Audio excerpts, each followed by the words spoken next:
Assalamualaikum warahmatullahi wabarakatuh. Saya Gafir Lajun Haryanto dari kelas 5B1 dengan NIM 086 akan mempresentasikan tentang rendering dasar. Yang pertama, pengertian rendering.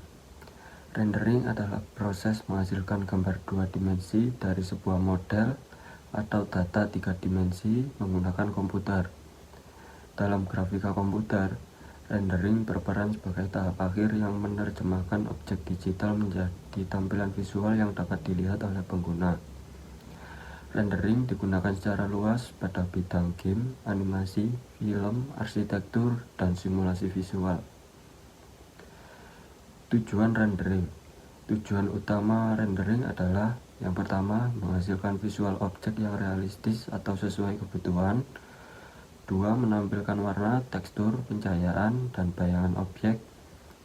3. Membantu pengguna memahami bentuk dan detail objek digital. Dan yang keempat, menyajikan hasil akhir dari proses pemodelan grafika komputer. Komponen dasar rendering ada 4.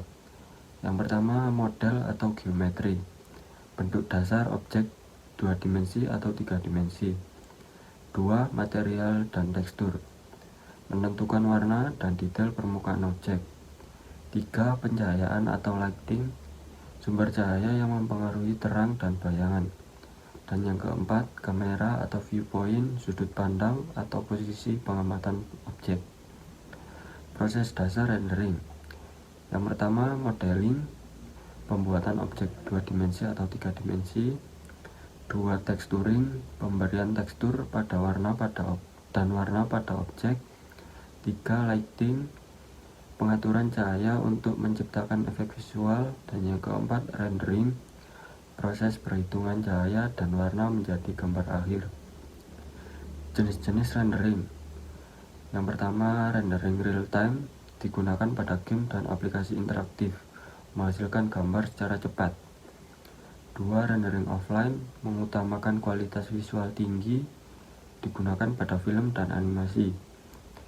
Dan yang ketiga, rendering 2 dimensi dan 3 dimensi. Rendering objek 2 dimensi dan 3 dimensi sesuai kebutuhan visualisasi. Teknik rendering dasar.